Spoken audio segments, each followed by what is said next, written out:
Tayo po ay magpatuloy ng ating pag-aaral.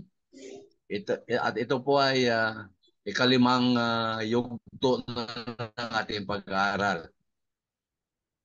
Doon pa rin tayo sa lumang tipan.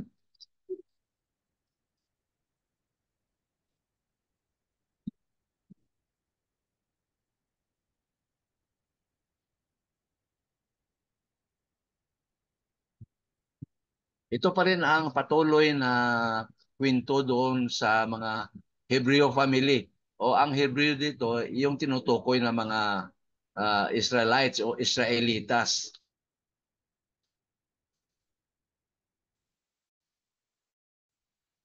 Uh, Tungkol sa mga Hebreo o mga Israel. Magsimula tayo. Yung pinag-aralan natin yung nakaraan, yung tungkol kay Noe, yung kanyang buhay, at nakita natin na siya ay inutusan ng ating Panginoon na gumawa ng arka. At lahat doon ay mayroong mga sukat kung anong klaseng kahoy ang gagamitin. At sinabi ng Panginoon, ipasok yung mga hayop, yung babae, lalaki, dahil may plano ang Panginoon na gunawin ang mundo. Kaya inutusan si Noe kasi si Noe lamang ang nakikita niya na lumalakad at sumusunod ayon sa kanyang kagustuhan. Kaya patuloy natin ang pag-aaral nito. Ito yung arka, yung doon na sa Mount Ararat pagkatapos ng baha.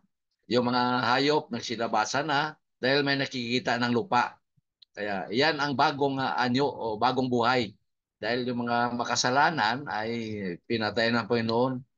Kaya ang nakaligtas, 8 tao lang sa loob ng arka. Si Noe at ang kanyang asawa at ang kanyang 3 anak na may 3 asawa. Kaya 8 lang po ang naligtas doon sa loob ng arka.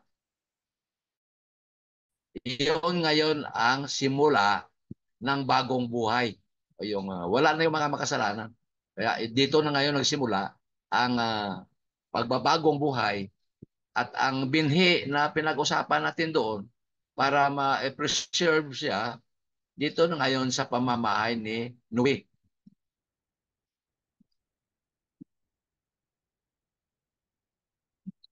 Si Noe, nakita ng Panginoon na talagang pasensyoso sa o talagang mapagtiis. O, talagang ginawa niya itong arkana ayon sa utos ng Diyos. At ang arkana ito ay may plano ang Diyos habang ginagawa ni Noe ang arka sa sikat ng araw na ang mga tao na tatawa sa kanya. Sabi niya, ba't hinanda niya ito na wala namang mangyari? Hindi nila alam na mayroong dilubyo na darating. Dahil nakita na ng Panginoon ang kasamaan ng tao. Kaya gusto niya gunawin ang mga masasama. Uh, Tsaka si Noe, uh, 600 taon na siya ng mga panahon nito. At sa kanyang paghihintay, mapaghintay siya eh. Ang kanyang buhay ay dinagdagan pa ng Panginoon. Sa kanyang edad na yan, at ang mga kultura na kung saan makikita natin dito, yung sa nakaraan kay Moses, ngayon iba ng kultura natin, di ba? Mga moderno na, may mga instant potato na, o 3-in-1 coffee, o may mga dry cleaning, at may mga Polaroid na ngayon, na pag picture mo, lalabas ka agad. Kasi computerized na nga eh. Pero ang Panginoon ay nagbibigay nito ng panahon na kung saan maranasan din natin ngayon. Sa panahon ito ng Panginoon na ibinigay sa tao. Yan dito makikita nang wala ng baha dito sa itaas ng bundok ng Ararat na nakapatong ng arka. At dito nagsimula ang bagong buhay. Mga hayop at sa pamamahay Ninue o puno sa kanyang sambayan. Pero ang Panginoon, mayroon siyang plano na may binibigay siya na mga walang hanggan na pagplano ang kanyang ginagawa para ay yung mga tao ay mapag-alaman nila na ang kung saan yung pagbabagal ng disiplina sa kanila at ang pagdisiplina nito ay gumagawa ng ating mga ugali na kung saan makikita natin yan. At ang ugali nito ay dito tayo babasihan ng ating Panginoon kung ano ang maganda para sa tao. At kaya binigyan niya po tayo ng pagkakataon na kung saan ang pagdidisiplina sa kanyang mga anak ay kanyang maipalaganap upang tayo ay sumunod sa kanyang kautusan. Dahil ang pagdisiplina nito, isa ito sa paghubog ng iyong magandang ugali. Kaya may panahon talaga na matagal mag-antay ka. Yung pagtanim, antayin mo yan kung ilang buwan yan hanggang sa tumubo at ikaw ay magkaroon ng ani o magkaroon ka ng bagay na kung saan sa iyong paghintay. Ganon din po ang binibigay ng ating Panginoon na may panahon siya upang tayo ay maghantay kung ano ang nasa kanyang plano sa iyo o sa akin. Sabi niya. Pero hindi natin mapagmadali ang Panginoon. Kailangan pag-aralan natin kung paano ang pag-antay sa Kanya. At ang pabuya o ang gantimpala ay ibibigay sa atin ng walang sukatan o immeasurable. O ibig sabihin diyan, walang kapantay ang ibigay sa atin na gantimpala kung tayo ay nag-aantay sa Kanya. Sabi nila, put your trust in Jesus. O si Jesus ang hinintay natin. Kasi kung baybayin natin yung Biblia, mula sa Genesis hanggang doon sa sinulat ni Juan sa Apokalipsis o Revelation, si Jesus ang pinag-usapan diyan. Kaya pinadala siya ng kanyang ama dahil may planong kanyang ama. At ito ngayon ang dapat ating hintayin na kung saan ang gantimpala na ibigay sa atin kung tayo ay matapat na naghihintay sa Kanya ay hindi masukat o immeasurable price ibibigay sa atin. Yun na po ang buhay na walang hanggan o iyong langit. Yun ang ibibigay sa atin kung tayo ay matyaga na nagantay sa Kanya.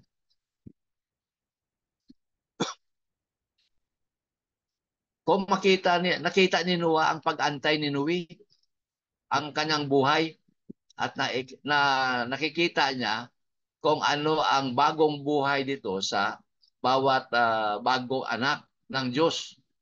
At ito ay makikita natin ngayon sa Panginoong Hesus. Si Noe, yun ang anino ng magandang karanasan sa panahon ng Messianic Kingdom. Itong Messianic Kingdom, ito na po yung New Testament.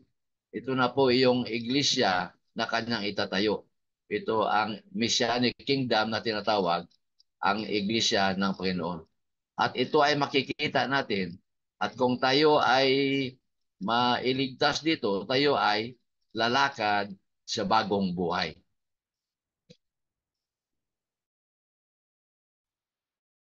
Kaya ang pahiwatig ng Panginoon sa kay Noe sa kanyang pagsunod at sa kanyang pananampalataya ay hindi na ngayon mangyari sa mga tao, kundi ito ay para sa ating mga puso na kung tayo ay nasasakop ng masamang elemento sa ating pagkabata.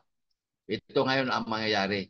Pero hindi na tayo sirain ng ating Panginoon na tayo ay nabubuhay na sa kanyang ginawa doon sa pagbaha, sinira lahat yung mga masasamang tao. Lalo kung tayo ay dito sa lupa na nananahan, ang pagtanim at ang pag-ani ay makikita natin. O yung malamig at saka yung init, nakita natin. O summer time, winter time. So, hindi ito titigil hanggat may panahon na nag-aantay tayo. Maranasan na natin ito ngayon doon sa tulad doon sa naranasan ni Noe. Pero ang Panginoon hindi niya nasisirain ang mga tao, kundi bibigyan niya ng pagkakataon upang iyong binhi ng babae na si Panginoong Hesus ay matupad. Siya ang humahawak ng mundo. Hawak ng Diyos ang lahat na bagay sa mundo. Lahat na nabubuhay sa mundo ay hawak niya. Kaya habang tayo ay nasa mundo, mag-aantay tayo sa Kanya. Dahil iyon ang Kanyang pangako na sa Kanyang pagdating muli, kung tayo ay matyagang magantay, kung tayo ay may matapat na pananampalataya, doon niya na ibibigay ang putong ng buhay. Hawak niya, kita natin ang mga kamay. Hawak niya ang buong nilikha. Iyon ang mga solar system, kalawakan, at ang mga lahat na nabubuhay sa mundo na kanyang nilikha ay hawak niya. Kaya itong pangako na ibigay kay Noah, ay makikita natin ito. Itong ating kasiguruhan na kung tayo ay talagang gusto natin magbago sa ating bagong buhay, tulad din sa kay Noe na ipinakita niya ang kanyang katapatan sa layunin ng ating Panginoon sa paggawa ng arka, yung sukat ng arka na kung anong sinabi ng Panginoon ay sinunod niya. Ito po ang tanda ng dakilang pananampalataya. At si Noe ay nagbigay sa atin ng paalaala na tayo ay dapat mahigitan pa ang kanyang paglingkod sa Diyos na kung saan ipinapakita ng ating Panginoon kung ano ang kanyang layunin at kung ano ang kanyang plano. Kaya si Noe, sinunod niya ito, alam niya ito, na ito ay posible na ang Panginoon ay totoo. At kung ang Panginoon ay magsalita, ang kanyang Panginoon ay, ang kanyang mga salita ay lilipas. Pero si Noe, naintindihan niya o naalaman niya na ang pinakadelikado na bahagi ng Diyos sa kanyang plano at ito ay dapat nating maintindihan na sa kanya ang kasiguruhan o ang kaligtasan natin sa Diyos na walang katapusan. Believe in the future. Yan ang ginawa ni Noe. Si Noe ay naniniwala sa plano ng Diyos. Kaya may plano sa kanya ang Diyos. Sabi na, gumawa ka ng arka, ilagay mo lahat ng mga hayop, pares-pares, at kayo ay gagawin ng bagong, para lumakad sa bagong pamumuhay. Kaya yun ang nangyari. Naniwala siya. Siya at ang kanyang sambahayan ay maliligtas. Kaya pinaniwalaan niya, sabi ng Diyos. Dahil ito ay plano ng Diyos para sa kaligtasan ng tao. Dahil doon naman sa buhay ni Noe, sila ay lumalakad sa panibagong buhay. 8 tao ang nailigtas doon sa loob ng arka at ang lahat ng mga hayop na pares-pares para maging bago ang lahat sa buhay ng tao at ng mga hayop. Ano ang ating tinutukoy dito sa ating pag-aaral nito? Para matulungan tayo na ating maalaala o malaman natin ang ating pagtupad ng ating pananampalataya sa plano at pangako ng Diyos. Dahil may labanan. Yung si Satanas at ang woman's seed na walang iba kundi ang Panginoon. Ito ang labanan ngayong kadiliman at ang liwanag. Pero ang Diyos ang siyang magtagumpay. Walang panglaban dito si Satanas. Hindi yan malupig ang Panginoon. Dahil ito ay pangako na mula doon sa Garden ng Eden. Walang makatalo sa nagpapatuloy na na layunin. Kasi nakaplano na nga ito doon pa sa Garden ng Eden nang ang tao ay sumuway sa utos ng Diyos. Kaya ang tao ay maligtas ng isa. Sino itong isa? Ito ang ating Panginoon. Ito ang woman's seed na sinasabi dito, na siyang dudurog sa diablo na ito na pinag-aralan natin. Inaapakan ng ulo ng ahas o yung diablo ng ating Panginoon. At makita dito sa sambayan ni Noe na kung saan doon sila sa loob ng arka ng Diyos. At ito ngayon ang simula ng lahi ng mga tao. At ito ang binhi ng kaligtasan. Kasi na-preserve ito ng Panginoon. Naalala nyo sa nakaraan natin na pag-aaral, ginagawa ng ideya ng Diablo ng binhi na ito ay hindi mabuhay. Ngunit may paraan ng Diyos. Dahil ito ay nakahula at dapat ito ay matupad. Kaya ito na ngayon si Noe na ang ginamit at ang kanyang sambayan para itong binhi ng kaligtasan na si Panginoong Hesus ay matupad. Updating files natin. Oh. Natanggap na natin ang kaligtasan. Diba? Once na ikaw ay nanampalataya at ikaw ay nabautisuhan, ikaw ay idinaragdag sa kanyang iglesia. Kaya you receive salvation. I-update mong files natin. Iyon ang sinasabi dyan. Para matanggap natin itong kaligtasan ito. Pero kung wala tayong update, ay hindi natin matanggap ito. Ang ibig sabihin ng updating files, sundin natin kung ano ang nakalagay, nakasulat, at nababasa natin sa banal na kasulatan. Nandyan ang kaligtasan. Mula Henesis hanggang Revelation. Si Jesus ang pinag-usapan. Yung woman's seed na walang iba kunding ating tagapagligtas. O yung nakaraang linggo, di ba? Yung sabi nila, death, burial, and resurrection of Christ. Victory ito ng mga Kristiyanos. Noong nakaraang taon, Abril nila ginanap. Ngayon, Marso naman. Kaya pa bago-bago at hindi dapat mangyari ang ganito dahil one time lang inialay ang ating Panginoon doon sa cross sa Kalbaryo. Yung ginagawa nila taon-taon, parang wala, hindi nila nirerespeto yung pagkamatay ng Panginoon. Dahil ayon sa Hebreo, one time na yon na inialay ang ating Panginoon at hindi pa balik-balik na taon-taon. Kaya kailangan i-update natin ang ating mga files kung hanggang saan ang ating pananampalataya para matanggap natin itong kaligtasan na mula pa nung likhain ang mundo. Hindi pa nga nilikha ang mundo, nakaplano na pala ito. Yung scheme of redemption. Oh. Anong layunin dito? Bakit tayo nag-aaral sa ganito mga sitwasyon? Lalo na sa buhay ni Noe. Makikita natin dito na malaman natin na ang tao sa sanglibutan ay may pagkakataon o tendency na siya ay papanig doon sa diablo. O, mayroong pagkataon kasi ang tao talagang makasalanan, di ba? Romans 3:23. O, ang lahat ay makasalanan.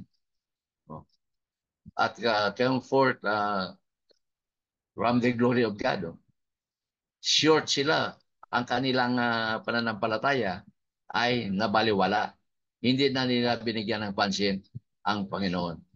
Kaya mawawala tayo sa paningin ng Diyos. Ito ang pinag-usapan natin ngayon.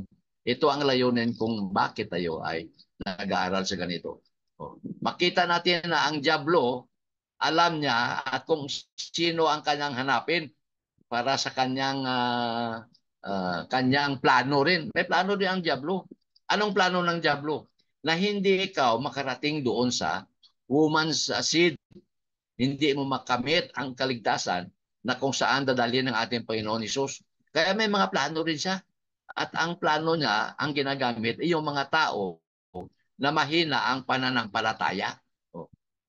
May potensyal ang tao na maniniwala sa kanya at malaglag doon sa kasalanan. Dahil iyan ang nangyayari ngayon. Makikita natin sa sanglibutan ito. Makapangyarihan ang hari ng kadiliman. Pero hindi niya matatalo ang Panginoon dahil iyan po ay nahulaan na, naprophesy na yan, hinulaan at iyan ay matutupad. Kaya kahit anong gawin ng diablo na ito, hindi rin siya, hindi niya pwedeng lupigin ang kapangyarihan ng Diyos. O mapag-aralan din natin na kailangan tayo ay mapasa Panginoon. Hintayin natin siya sa kung ano ang kanyang plano. Dahil siya ay gumagawa sa atin na tayo ay sabay-sabay upang tayo ay maging mabuti at ito ay kanyang ginagawa upang tayo ay magkaroon ng kaligtasan. Di ba? Romans 8:28, mabasa natin dyan na ginagawa ng Diyos para sa kabutihan ng tao. Kaya usisain natin ang pinanggalingan ng mga nasyon at ang mga tribo ng mga tao sa buong mundo. Ito ngayon ang layunin kung bakit pinag-aralan natin ito. Loading naman tayo. Kanina updating. Ngayon loading tayo. Ano itong dapat natin malaman sa ating buhay na mayroon tayong ginagawa na kung minsan ay hindi kalugod-lugod sa ating Panginoon. Ito po ang kasalanan. Ito ang plano ng diablo. I-load yung kasalanan sa tao para tayo ay mapahiwalay sa ating pananampalataya sa Diyos. Kaya hanggang ngayon, sige ang loading niya. Mayroon ng mga iba na hindi matapat. Sige, naging makasalanan sila. Nagkakasala, walang pagsisisi, kundi tuloy-tuloy na pagkakasala na ganun ang mangyayari. Na pagdating ng panahon, sila ay doon sa dagat-dagatang apoy. Mula sa Baha hanggang sa Babil, ito ang lumang tipan sa mundo. Doon sa Henesis, ang pag-aralan natin kasi ito nga Bible story. Kaya dito na po tayo sa Henesis 8, talata 15 hanggang sa kabanata 11, talata 9. Mula doon sa Baha hanggang nasa Tore ng Babel. Itong ating pag-aaralan ngayon. Sinuwit ang kanyang sambahayan. Doon makikita natin sa Henesis 8:15 saka sa chapter 9 verse 25.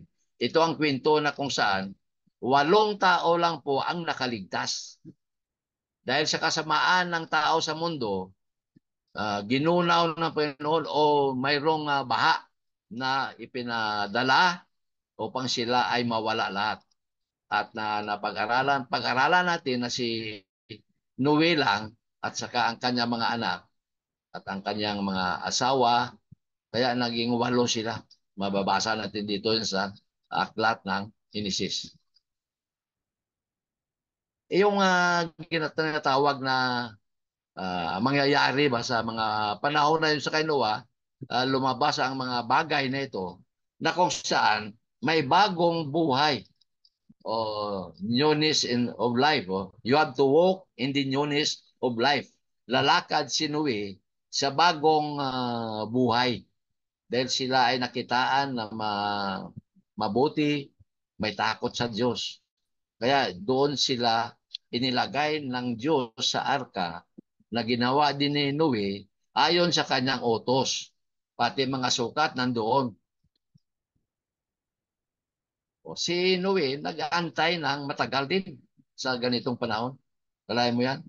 120 years ang kanyang pag-preaching sa mga tao na magsisi na sila ng kanilang kasalanan dahil ang Panginoon ay darating ang araw na ang Panginoon ay lahat ng mga masasama ay kanyang lilipuhin.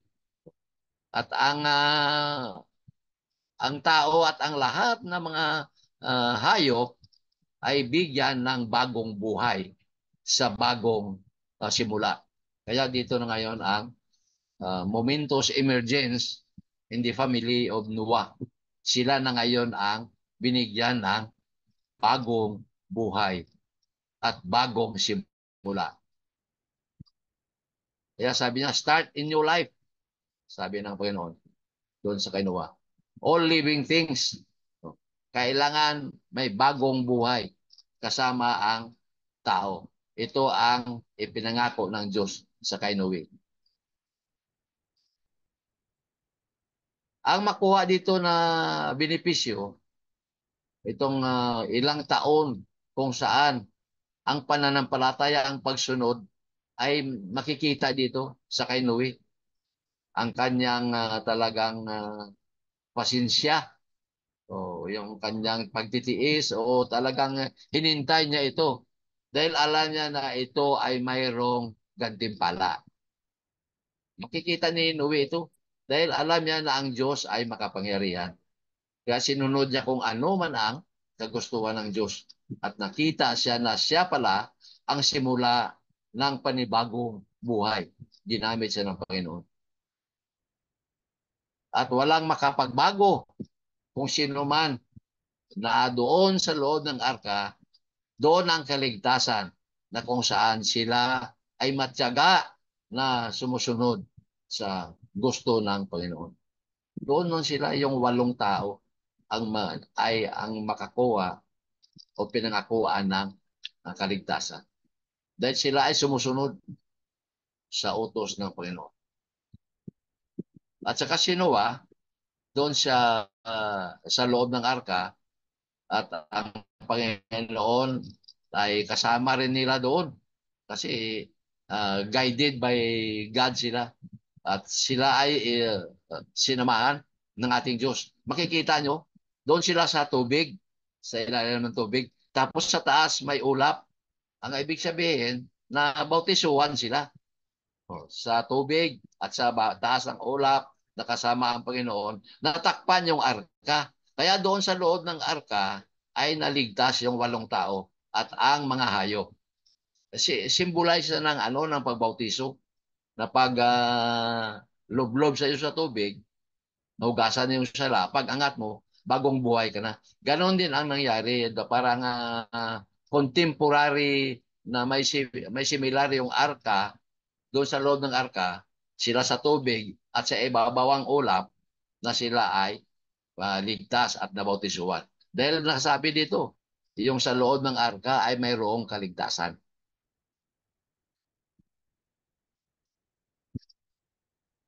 Yan sabi dito. Ano sabi sa Roma 5:4? Tayo ngayon nangalibing nakalakip niya sa pamamagitan ng bautismo sa kamatayan. Na kung paanong si Kristo ay nabuhay na maguli sa mga patay sa pamamagitan ng kaluwalhatian ng Ama, ay gayon din naman tayo'y makalakad sa panibagong buhay. Kaya si Noe ang binigyan ng bagong buhay at ang bagong simula na hanggang sa atin ngayon nakarating. Ang binhi ng babae na walang iba na tinutukoy kundi ang ating Panginoong Hesus. Kaya tayo na Kristiyanos, tayo ay lumakad na sa panibagong buhay. Di ba mababasa natin sa 2 Korinto 5:17? Kung ikaw ay nabautismuhan kay Kristo, ikaw ay nagbagong anyo. So, ang dating anyo, wala na.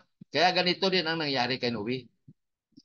May bagong buhay na kung saan siya ang simula na pinaplano ng ating Panginoon. Yung sa kanilang pag-alay sa Genesis 8:20, nag-alay si Noah sa ating Panginoon. Ang kanyang unang ginawa nung sila ay nasa lupa na, ay talagang makikita natin na ito ang paraan na kung saan na nanampalataya sila. Sinamba nila ang Panginoon. Nag-alay sila rito. Yung tinatawag na family sacrifice. O mayroon mga supply ng hayop, mga maliliit. Pero si Noah, hindi niya sinuway kung ano ang sinasabi ng Panginoon. Kasi kung ikaw ay mag-alay, yung mabuting bagay o sa mga hayop, walang sakit, kundi talagang perfecto na hayop ang ialay mo sa Panginoon para iyan ay kanyang tanggapin. Tulad doon kay Cain sa kay Abel. Ang kay Cain, yung mga tira-tira sa kanyang mga ani. Samantalang kay Abel, yung walang kapansanan at malinis sa harapan ng ating Panginoon. Kaya ito ang divine intention.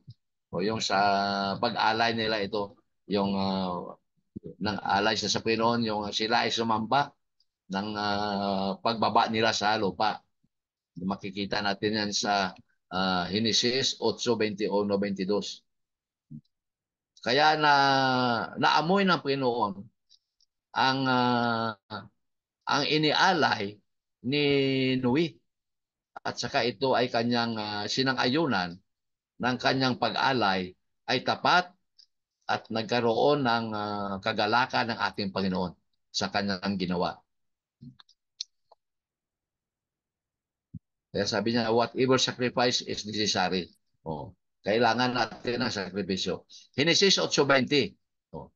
At ipinagtayo ni Noe ng isang dambana ang Panginoon at kumuha sa lahat ng malinis na hayop at sa lahat ng malinis na ibon at nag-alay ng mga handog na susunugin sa ibabaw ng dambana.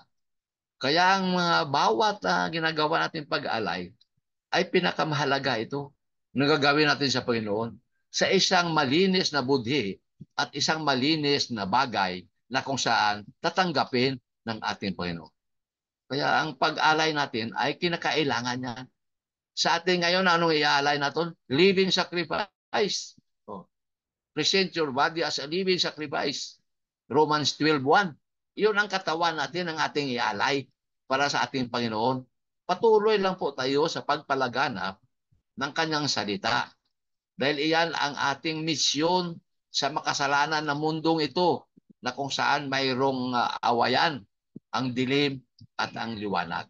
Kaya tayong inasahan ng Panginoon, alalahanin natin ang The Great Commission na ituro natin ang lahat ng alam natin tungkol sa Kanya, sa ating Panginoon. Oh. Si Apostol Pablo, ginamit rin ito na yung masamyong amoy na kung saan naamoy ng Panginoon ng mag-alay si Noe at tinanggap ng Panginoon dahil iyon ay galing sa puso at malinis na bagay. Sa Efeso 5:2, mabasa natin. Pero ang Panginoon nagbigay ng kasiguruhan sa kay Noe na hindi na mangyayari ang baha. Kaya nakita ni Noe ang magandang panukala ng ating Panginoon na sa isang mananampalataya na tulad niya na tayo ay nananalig sa ating Panginoon ay may bagong simula at tayo ay magkaroon ng kasiguruhan sa pagmamahal ng ating Panginoon at sa kanyang pangangalaga. Nakikita ni Noe ito. Kaya sabi niya, Jesus died for your sins. Kaya makikita natin dyan na ang Panginoon ay namatay dahil sa ating mga kasalanan. Iyon ang plano. Yung binhi ng babae na sa mamagitan ng ating Panginoong Sus, ang ating kasalanan ay kanyang huhugasan. Kaya sabi dito sa Efeso 5:2, at magsilakad kayo sa pag-ibig. Kaya rin naman ang pag-ibig ni Kristo sa inyo at ibinigay dahil sa atin ang kanyang sarili na hain at handog sa Diyos upang maging samyo ng masarap na amoy. Gusto mo bang samyuin ka ng ating Panginoon sa masarap na amoy? Magsiibigan tayo. Magsilakan tayo ayon sa kanyang direksyon. Huwag tayong kumaliwa, huwag tayong kumanan, kundi tayo ay tuloy-tuloy ayon sa kanyang pinag-uutos, sa kanyang banal na kasulatan. Nakasulat lahat yan sa Biblia. Nakaplano lahat yan sa Biblia na ang kaligtasan at ang ating kasalanan ay nasa Panginoong Hesus. Siya ay magpakamatay dahil sa iyo at sa ating mga kasalanan. Itong bagong buhay, chapter 9 ng Genesis, 1 to 7. Dapat malaman natin kung ano ito ang mga halimbawa sa gitna ng nung unang paggawa ng Panginoon, yung kanyang paglikha, na kung saan si Adan at si Eva ay sumuway sa kanyang pagutos. At itong bagong simula na kung saan si Noe at ang kanyang sambahayan ay pumasok. Oh, mayroong pagkakaiba dito na ating pag-aralan.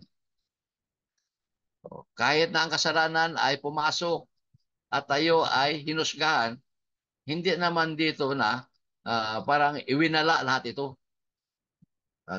Kasi ang Diyos ay may plano. At ang plano na ito ay ipinakita sa kay Noe na malaman ng tao na mayroong Diyos na kung saan ay hindi nagbabago, kundi siya ay may plano na nagpapatuloy. At ang kakayahan ng tao sa pagpakasala ay hindi niya ito binaliwala, kundi ito ay binigyan ng halaga upang ang tao ay makilalang ng lubos. Kaya nagpakamatay niya sa dahil sa atin. Hindi niya pinabayaan ng magkasala ang tao. Wala, hindi niya pinabayaan.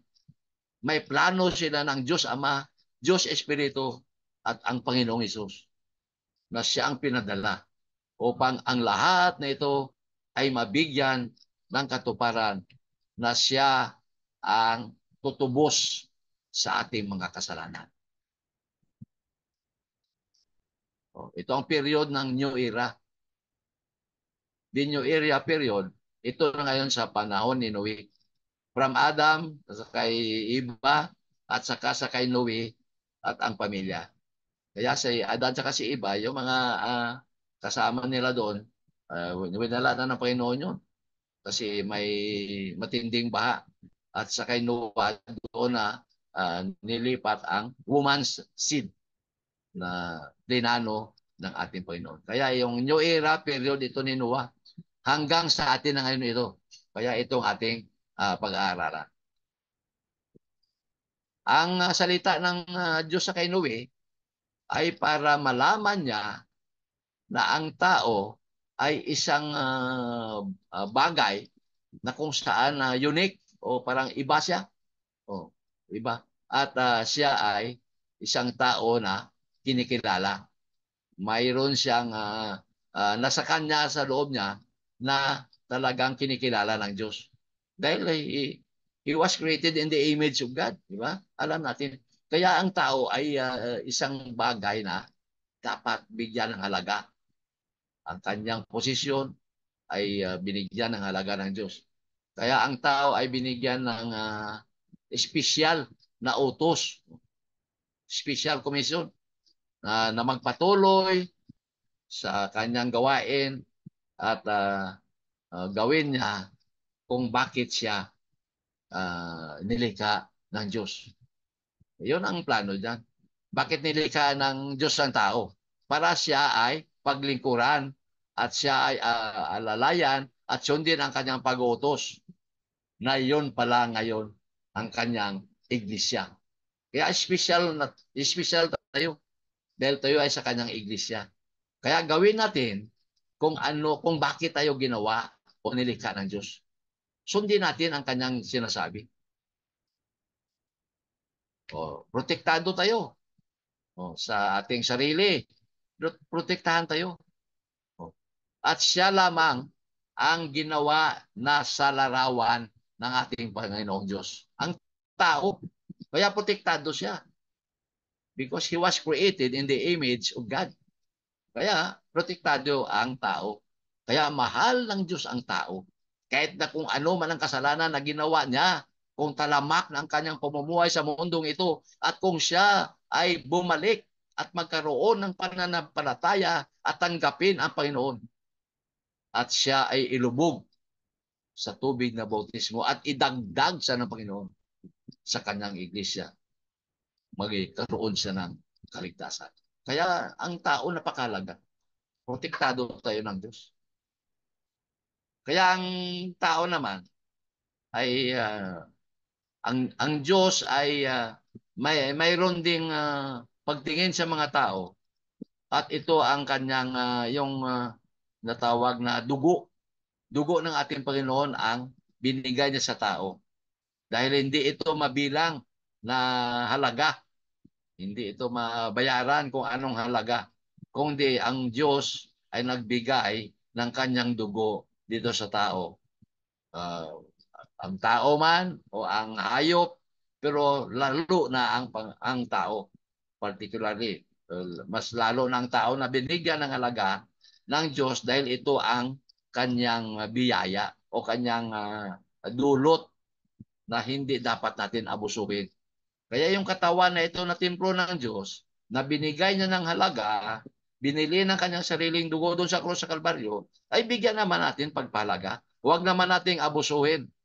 Kaya ang iba naging drug addict dahil inabuso nila ang sinasabi ng Panginoon. Yung katawan na templo ng Diyos dapat alagaan ng tao. Huwag kang maging addict o kung ano-ano na kasalanan ang ginagawa mo. Dahil mayroon kang ganti na ibibigay sa iyo. Huwag mong hiyain ang ating Diyos dahil ikaw ay ginawa niya ng tunay na walang kasalanan. Ngunit ikaw ay nagpakasala. Kaya mayroon siyang plan B o may option siya na ang tao ay kanilang iligtas. Kaya iyon ang relasyon nila. Ang Diyos sa ang tao, may halaga ang tao sa Diyos. Ang ugnayan ng Diyos at ng tao. Dahil mahal niya, kalaya mo ibinigay niya kanyang sariling dugo. Dahil sa relasyon nila o ang ugnayan ng Diyos sa tao. Ito ang kanilang pinagkasunduan. Yung pagbabago sa kay Noah. Makikita natin dito na binigay kay Noah. Ito ang kanilang kasunduan. Sa Genesis 9, chapter 9, verse 8 to 17. Wala na pong malawakang pagbaha o universal flood. Hindi na maulit po yun. Wala na. Ang lahat ng mga laman ay nawala liban doon sa loob ng arka. Oh. Kasi nagalit ang Panginoon. Universal flood. Si Noe lang at ang kanyang mga anak ang naligtas. Lahat sila na mga laman ay nawala. Talagang inano sila ng Panginoon. Inuubo sila. Yung si Noe lang na mababasa natin dito sa 1 Pedro 3, 20-21 na sila lang ang naligtas doon sa loob ng arka na nakikita nila ang kaligtasan at ang bagong buhay. Kaya mula doon sa kay iba kanina, the old creation and the new creation or the new era. Ang kanilang pinagkasunduan dito, ito ang bahaghari. Itong rainbow. Kaya pag makikita natin dyan pag umuulan, tsaka may sinag ng araw, makikita natin lumalabas itong bahaghari. Itong kanilang kasunduan na hindi nagugunawin ng Panginoon ang mundo. Anong igugunaw ng Panginoon? Apoy na ang igugunaw. Matinding init, intense heat. The world will be dissolved. Ano yan? Ito na ngayon yung mga nuclear war na mga apoy na ito na gugunawin ang mundo. Kaya medyo malapit na ang pagdating ng ating Panginoon. Dahil wala na pong baha, apoy naman ang ibigay sa atin. Magugunaw na sa ikalawang Pedro, Kabanata 3, versikulo 9 hanggang 11. Itong Diablo nito talagang nagpapatuloy talaga siya. Hindi humihinto itong Diablo sa pagtukso sa mga tao. Dahil gusto ng Diablo na ito na maghari ang kadiliman at hindi na makikita ang liwanag. Ngunit ang Diyos ay makapangyarihan. Hindi niya matalo ang kapangyarihan ng Diyos na nakaplano na. Kaya makita natin itong kasalanan ni Sin, ni Ham. Oh. Kasi si Noe, may anak ito na pag-aralan natin mamaya. Na hindi niya nirespeto ang ugali ng kanyang ama. Hindi niya nirespeto kung ano man ang kahalagahan ng isang ama. Kaya makita natin dyan yun ang rainbow o yung bahaghari. Yun na po ang pinagkasunduan nila na ibinigay sa kay Noe na wala na pong universal flood o yung dilubyo na malaking baha. Kundi apoy na ngayon ang ibigay ng Panginoon na ang mundo ay kanyang gugunawin. Hindi na bahain, kundi gugunawin ng matinding init na sinasabi ko doon kanina sa ikalawang Pedro, Kabanata 3, mula talata 9 hanggang 11. Ang lahat ng bagay sa mundo ay mapupugnaw sa matinding init. Kaya ito na wala ng baha. Hintayin na lang natin yung matinding init. Baka ito na mga nuclear war na ito na talagang, pero ang Panginoon din dyan ang magplano na kung iyan na at dagdagan pa ng kanyang pagdating muli ay matutupad na nagugunawin ang mundong ito. O, kaya ang tao naman nagsimula naman sa kanilang kasamaan. Sinira nila ang pagpahalaga ng Diyos sa kanila. Sinira nila. O. At ang tao naman ang nagsimula sa na kanyang sundin itong bagong era na no, special creation. Nagsimula naman ang mga kasamaan dito na nakita nila. Oh. Yung binigay sa kanila na kautusan, yung special commission na sana na ipalaganap yung kaligtasan ay, ay dinumihan nila. Oh.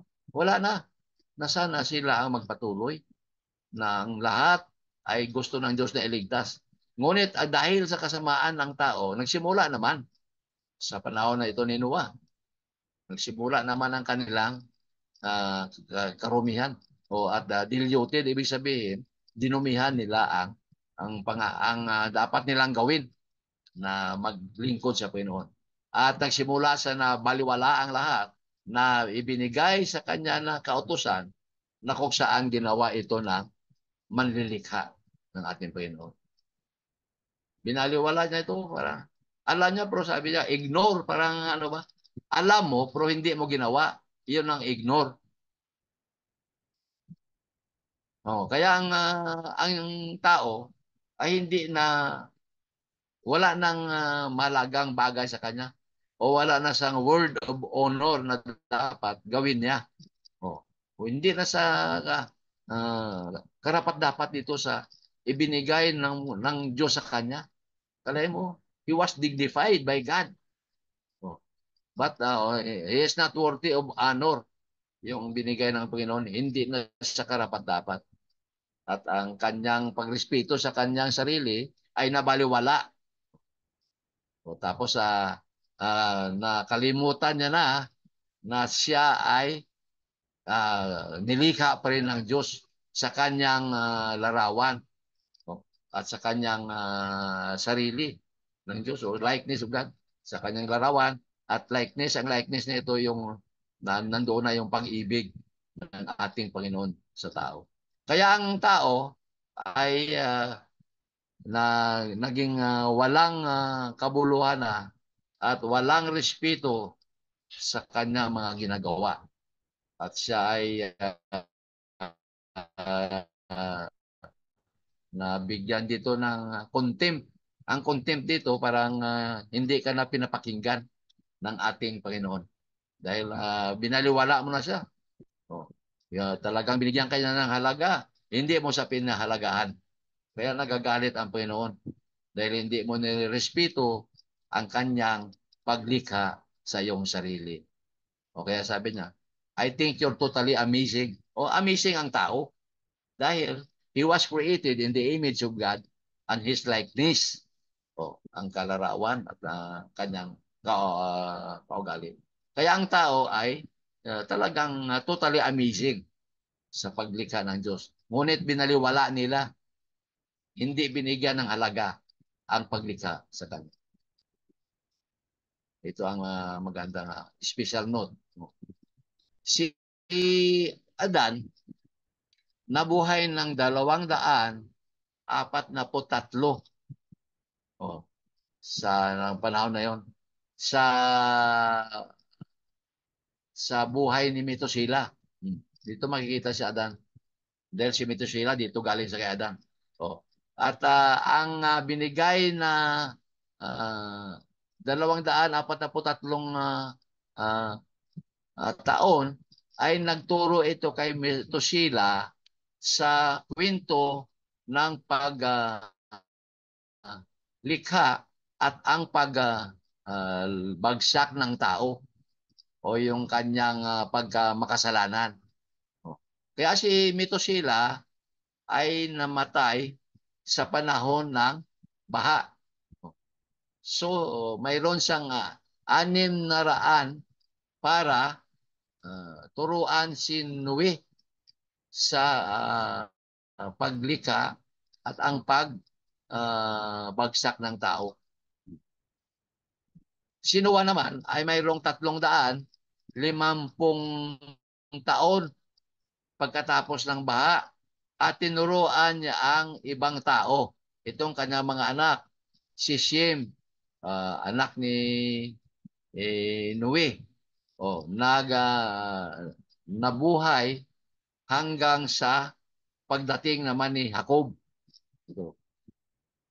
At ang lahat ng masabi natin dito, hindi na kailangan na isulat pa ang paglikha at ang pagbagsak ng tao.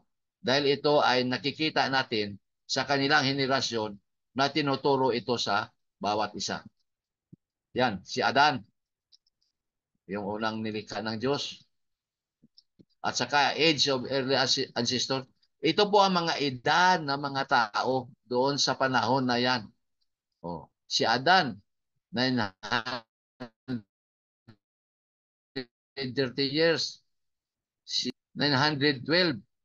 Tapos si Methuselah, 969 years, siyang pinakamatanda. Si Noah, 950 years. Si Shem, marami dito. Si Eber, marami na mga sitas dyan na makikita dito sa Genesis ito na mga aklat na makikita natin.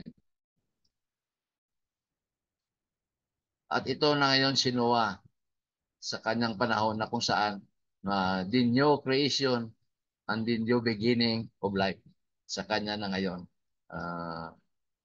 iniatang. Sa Genesis, makita natin ang sunod-sunod naman nangyayari kung ano ang mga mahalaga sa tao na sumunod at ang kanilang pagkalugmok o paglapas nila sa sa kasuguan ng Panginoon at kung saan sila ay kinukwento din nila sa kanilang mga anak. Bago ang lahat na ang isa na darating na kung saan ang Diyos ang gumagawa nito at ang kanyang pambihirang layunin para maalagaan ito ang binhi ng kaligtasan. Seedline ito si Panginoong Hesus. Ito na siya ang magpatuloy. Kaya inalagaan ito through channel na kahit hinaharang ng Diablo, hindi niya ito mapahinto, kundi ito tuloy-tuloy. Kaya si Noe naman ay ibinahagi niya ito sa buong mundo. Siya ang pinakadakila na tao ng pananampalataya. The spread of the nation, makita natin dyan. Genesis 10:1-32. Yan, makita natin ito na mga lugar. Ano ang sinasabi ng Biblia tungkol sa mga bansa? Itong mga tanong dyan. Kaya sasagutin ng Biblia kung anong nangyayari dito tungkol sa mga bansa. Ngayon, ang tatlong anak ni Noe, si Shem, si Ham at saka si Japhet, ay sila na ngayon ang magpapatuloy sa pamumuhay ng mga tao sa kanila. Itong tatlo na sila. At sa kanila mga anak ay lumabas ang lahat ng mga bansa noong unang panahon pa, Old Testament times, at hanggang sa ngayon. Dito sa kanilang galing. yung maraming nasyon. Si Sim, Siam, at saka si Japhet. Yung mga anak ni Japhet, Genesis chapter 10, verse 1 to 5. Nakikita, si Gomer, o mga Silts pala yan, Magog, Sitians, Maday, Midis, Jabin, Greeks, mga Grego pala, galing kay Japhet yan, Tubal, at saka Mishik. Ito ang mga anak ni Japhet na mababasa natin sa Genesis 1:5. Saka si Tira. So, marami palang anak siya. 7 anak ni Japhet. Ito ang anak ni Noah, Noah's sons. So, Genesis 10. Sa kay Japhet, mababasa natin dito sa Genesis 10, versikulo 2:5, may 7 anak. Sila pala ang sumakop ng Europa at saka parte ng Asya. Ito naman si Ham, mababasa natin sa Genesis 10, kabanata 6 hanggang 20, 4 ang kanyang anak dito sa Southwest Asia. Sakop na pala ito. Tsaka si Shem naman ay sa Genesis 10:21-30, may 5 anak. Middle East ang ano ito, pati sa Africa. Ito na ang kanyang sakop. Kaya siya ang lahi ni siya mga Igoy ito o mga Negro. Kasi Middle East ang sa parte ng Africa. Ay ang anak naman ni Ham, si Kash sa Ethiopia. Mga lugar yan sa Africa na maitim na yan. Misrael, Egypt. Medyo may ito, may halo na mga mulato. Put, Libya. Mayroon din yan, parang Arabo. Tapos Kanaan, Palestina. Itong pinag-awayan ngayon doon sa Israel. Itong anak naman ni Sims, 4 lang itong anak ni Hams. Kay Sim, Elam, mga Elamites, yung kalaban palagi ng mga Israelitas, mga Assyrian, dito sa mga Ninibians ito, Ninibi, Arpaksad, Babylonians, Lod, mga yun ang mga anak na si Aram. Kaya ito. Ngayon, ito ang kay Japhet. Makita natin dito, ang kay Japhet, Asia. Ang sakay Shem, North America. Ang sakay Africa. Kaya makikita natin diyan ang lahi ng mga Afrikano pala kay Ham yun, ng mga maitim. Itong mga puti naman dito sa North America, kay Shem at saka kay Japhet, medyo mga singkit dito na yung mga inchik. At tayo kasama na po rito ay medyo hindi naman masyadong maitim, kundi normal lang po tayo. Yan ang pinanggalingan ng mga nasyon, ang mga hanggang sa atin na ngayon.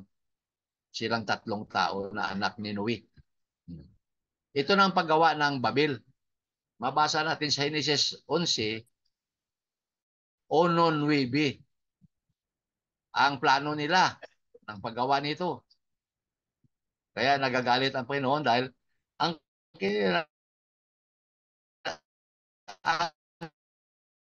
kanilang plano ay mapagmataas ng Diyos.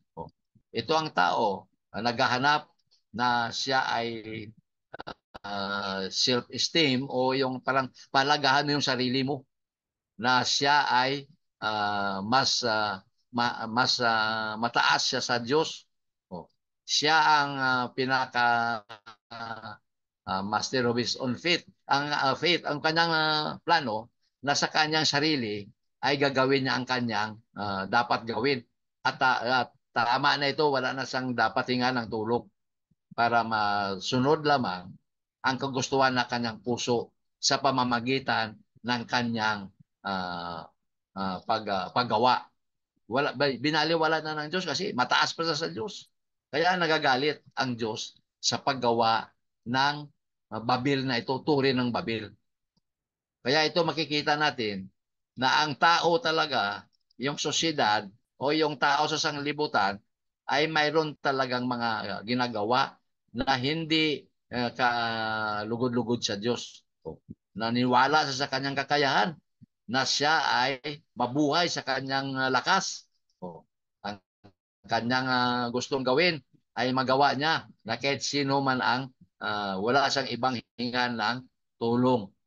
Kaya ito ang ayaw ng Diyos na mapagmalaki ka, mapagmataas. Kailangan alalahanin mong Diyos na siyang gumawa sa iyo.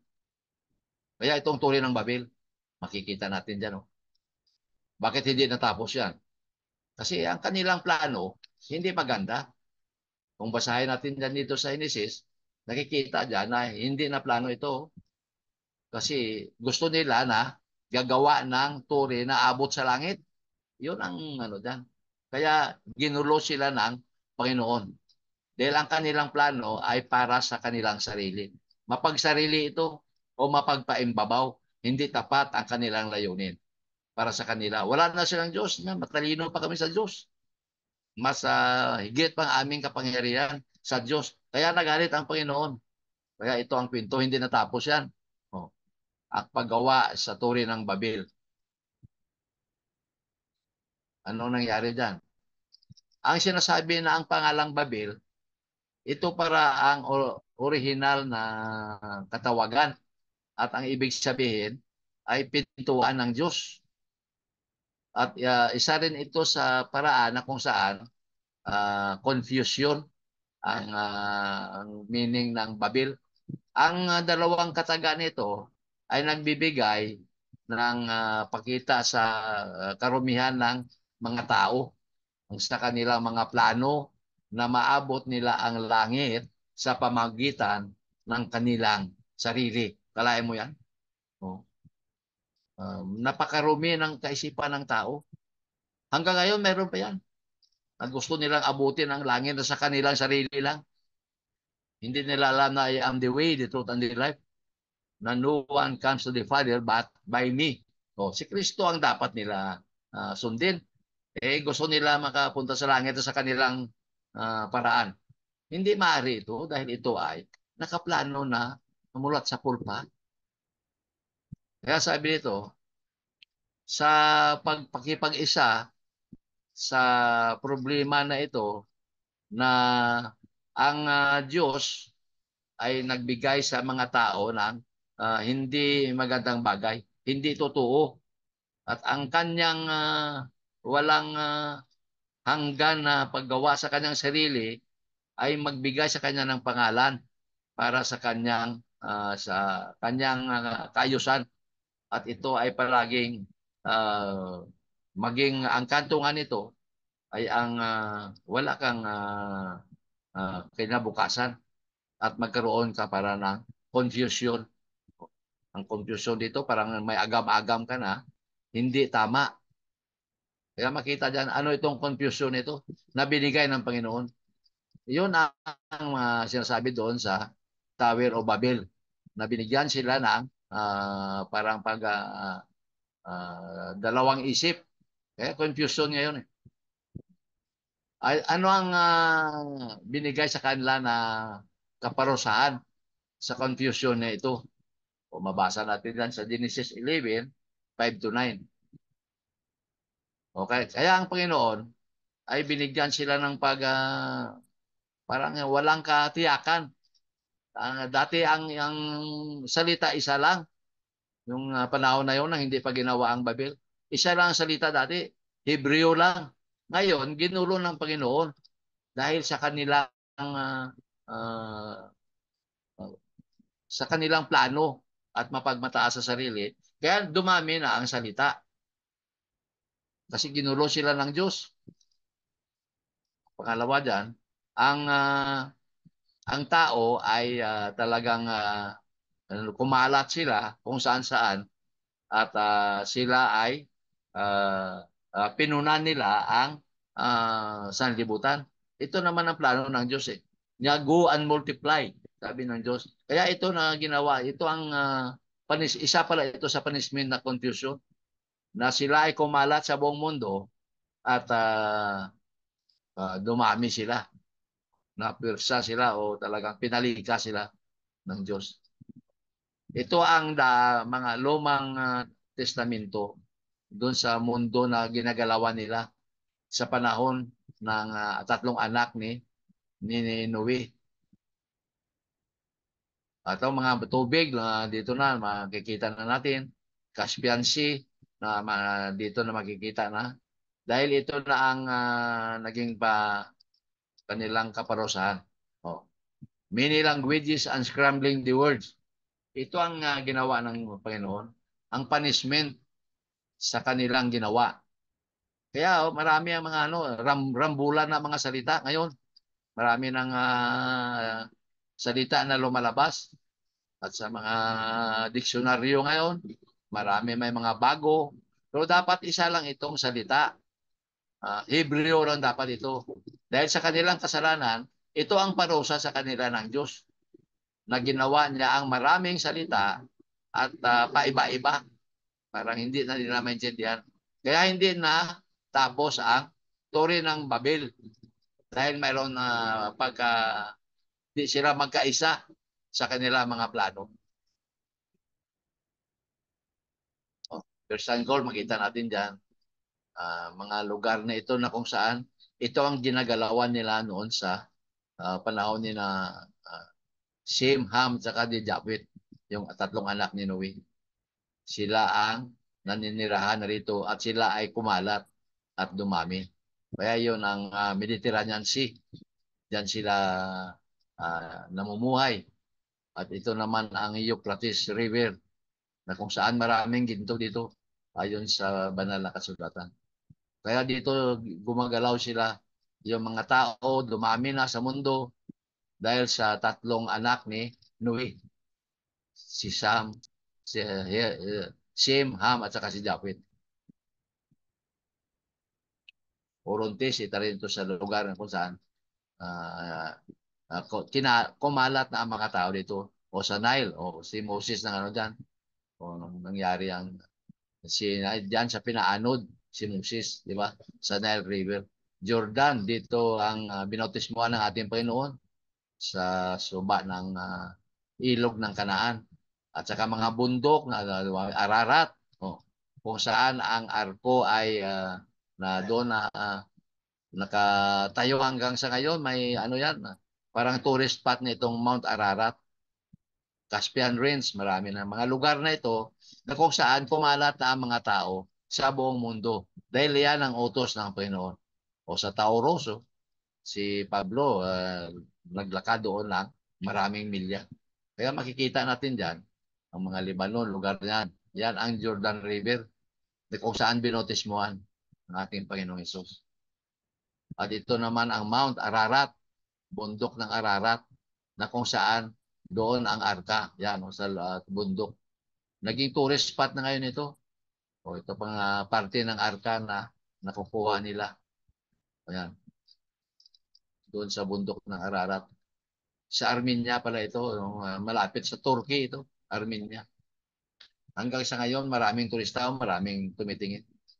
Dahil yan ay na-preserve nila. Yung mga taga-Libanon, East Jordan, mga lugar nito na kung saan kumalat yung tatlong anak ni Noe. At saka yung mga lugar na, mga bansa, Armenia, kung saan ang arko, Medes, Persia.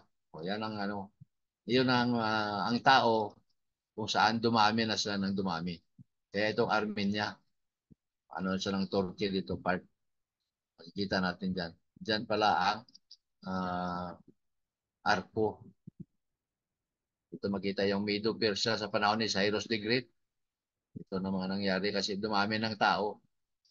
Sila ay nag-away-away na. Si Cyrus maraming nilupig ito na mga lugar. Sila ni Alexander the Great. Kaya dumami nila. Kaya marami na ang kanilang nakuha ng mga teritoryo. Dumami ang tao. Para matupad yung sabi ng Panginoon, go and multiply. Kung magpakarami kayo. Yun ang inutos kay Adan sa kay Eva. Kaya nagampanan na ngayon ng mga anak ni Noe. Tatlo sila. Kaya itong mga sapatag naman ito ng mga lupa. Mga Sumerian, Chaldea o Babylonia. Kita dyan. Assyria, Nineveh kung saan inutusan si ano, yung punta sa Ninive sa Ilam, Susyan, ang kapital nito. Ito mga lupa ngayon Mesopotamia sa Mediterranean na lugar ito, saka Saudi Arabia. Ito ang syudad ng Babylonia. Mga makapangyarihan ito. Sa panahon pa ni Daniel na kung saan uh, hinulaan na yung panaginip ng hari. At dito si Daniel nilagay doon sa mga leon, sa kuwiban ng leon. Dahil sa kanyang pananampalataya ay nagulat ang pating hari na hindi siya namatay. At saka yung sinunog na mga kaibigan niya. Ito ngayon ang Assyrian Empire. Yung sa panahon ni Alexander the Great at saka King Cyrus.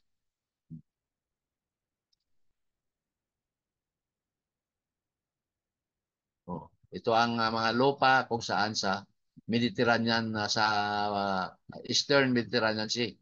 Hittite yung Asia Minor, na kung saan doon yung Seven Church of Asia. Syria, Damascus, magulo rin ngayon doon. Phoenicia, o yan ang lugar kung saan uh, mga ano yan, mga seaman ang nakatira diyan. Philistia o yung Palestine.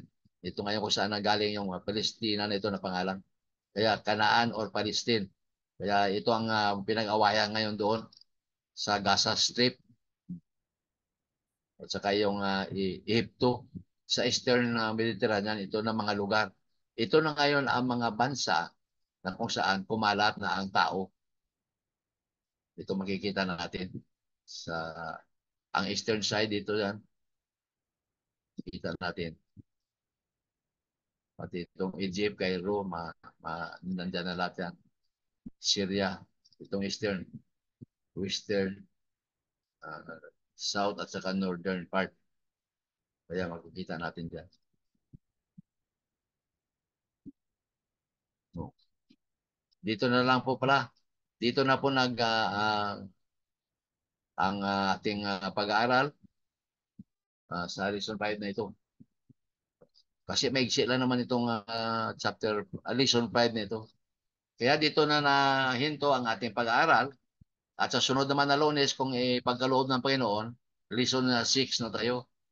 Sa Hebreo Family number 6 pa rin tayo bago tayo mag-aral dito sa Bagong Tipan.